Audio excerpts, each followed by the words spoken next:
একজন ব্যক্তি আসলে এই ডিমেনশিয়ার সমস্যা হচ্ছে তিনি কিভাবে বুঝতে পারবেন কিংবা তার চারপাশের লোকজন কিভাবে বুঝবেন? ডিমেনশিয়ার প্রথম লক্ষণই যে রোগী বুঝবে না, কিন্তু রোগীর আত্মীয় স্বজন বুঝবে।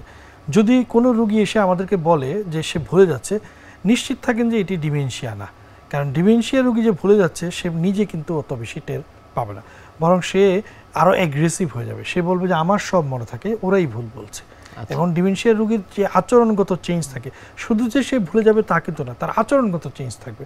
সে কম ঘুমাবে, অ্যাগ্রেসিভ হয়ে যাবে, উল্টাপাল্টা কথা বলবে। ভুলে যাওয়াটাকে ধামাচাপা দেওয়ার জন্য সে অপ্রাসঙ্গিক, অবান্তর এবং যে ঘটনা ঘটেনি সেই ঘটনা বলতে থাকবে। আর সিওডো ডিমেনশিয়া হচ্ছে আমরা যেটা কমপ্লেইন করি, সবারই তো ভুলে যায় এবং মানুষ মাত্রই কিন্তু ভুলে যায়। কিন্তু এই যে মানুষের যে ভুলে যাওয়ার প্রবণতা বা ভুলে যাওয়ার সমস্যা, এটা নিয়ে যদি সে নিজে কমপ্লেইন করে, বুঝতে হবে এটা সিওডো ডিমেনশিয়া, এটা স্বাভাবিক। দ্য সিনাইল ডিমেনশিয়া, স্বাভাবিকভাবেই সে ভুলে যাচ্ছে, সেটাই সে কমপ্লেন করতেছে। আর ডিমেনশিয়ার একটা ইন্টিগ্রাল পার্ট হচ্ছে রোগী সবসময় ডিনাই করবে, রোগীর সাথে যারা থাকে ওরা বলবে যে বাবা তো কিছুই মনে রাখতে পারে না। সেক্ষেত্রে আসলে যখন চিকিৎসকের শরণাপন্ন হলো তারপরে আসলে পরীক্ষা নিরীক্ষার প্রয়োজন পড়ে কিনা? অবশ্যই ডিমেনশিয়া হলে ওই যে বললাম, ডিমেনশিয়ার অনেকগুলো কারণ কিন্তু খুব সাধারণ কমন। যেমন আপনার ভিটামিন কমে গেল, ডিমেনশিয়া দেখা যাচ্ছে। আপনার থাইরয়েড হরমোনের অভাব দেখা যাচ্ছে, ডিমেনশিয়া দেখা যাচ্ছে। অনেক সময় কিছু ইনফেকশন, বিশেষ করে সিফিলিস, আরও অনেক রকম ইনফেকশন থেকে কিন্তু ডিমেনশিয়া দেখা দিতে পারে। অনেক সময় অনেক আগে আপনি ছাদ থেকে পড়ে গেলেন, কিন্তু বা একটা ছোট আঘাত পেলেন, আপনি মনে করলেন যে মাথার আঘাতটা তো বড় না, কিন্তু সেখান থেকে ব্রেইনে রক্ত জমে কিন্তু আপনি ডিমেনশিয়া ডেভেলপ করতে পারে।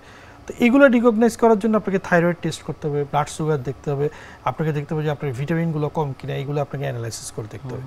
আর ব্রেইনের যে প্রাইমারি ডিজিজ, যেগুলোতে ব্রেইনের কোষ শুকিয়ে যায়, সেখান থেকে ডিমেনশিয়া, এটার জন্য আপনাকে এমআরআই করতে হবে। ব্রেইনের এমআরআই করলে আপনি বুঝতে পারবেন যে অ্যালজাইমার্স, লিওবেডি ডিমেনশিয়া, বা আমরা যেটা পার্কিনসন ডিমেনশিয়া, বা বারবার অনেক সময় হয় কি ছোট ছোট স্ট্রোক করে মানুষ, যেটা বৃদ্ধ মানুষরা বুঝে না। যে একদিন একটু কথা কম বললো, একদিন একটু দেখলাম যে বাবার একটু মুখ বাঁকা, পরের দিন আবার ঠিক হয়ে গেল। কিন্তু বারবার এই স্ট্রোকগুলো সে করছে ডায়াবেটিস আনকন্ট্রোল থাকার জন্য।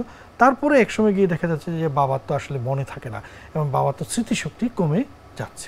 পরবর্তীতে যখন আপনারা রোগ ডায়াগনোসিস করে ফেললেন, এরপরে কাউন্সিলিংটি কিভাবে করেন? ডিমেনশিয়ার কাউন্সিলিংটি ভেরি ইম্পর্টেন্ট পার্ট।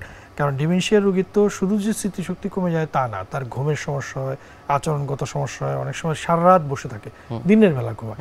তো তখন হয় কি, রোগীর যেহেতু কগনিশন কমে যায়, মানে সেন্স এবং বাংলা যেটা আমরা বলি যে হুশ বা জ্ঞান কমে যায়, তখন হয় কি সে ধাক্কা খায়, বিভিন্ন দিকে হাঁটতে গেলে বিভিন্ন সাবস্টেন্সের সাথে ধাক্কা খেয়ে পড়ে মাথা এবং হাড়, কোমরের হাড় এগুলো ভেঙে যায়। এই জন্য ডিমেনশিয়ার রোগীদেরকে আমরা বলি যে তার বাসায় যে লিভিং রুম, সেটা যে কোনো এজড লেস হইতে হবে, মানে লিভিং রুমে কোনো এমন কোনো ফার্নিচার থাকতে হবে না যাতে সে আঘাত পেতে পারে। আচ্ছা, ডিমেনশিয়ার রোগীর যে বাথরুম থাকবে, সেখানে আমরা বলি যে তার বাথরুমে যেন সে ছিটকানি না লাগাতে পারে। কারণ বাথরুমে প্রায় দেখা যায় যে সে বাথরুমে ঢুকে কিন্তু কেন ঢুকছে এটাই সে ভুলে যায়, এবং প্রায় ওরা বাথরুমে ঢুকে অজ্ঞান হয়ে যায়। তখন তাদেরকে রেস্কিউ করা উইল বি ভেরি ডিফিকাল্ট। এই জন্য রোগীর অ্যাটেন্ডেন্টকে আমরা বলি যে তার রুমটা থাকতে হবে সিম্পল, মাল্টিপল ফার্নিচার দেওয়া যাবে না, এবং তার বাথরুমের কোনো ছিটকানি রাখা যাবে না।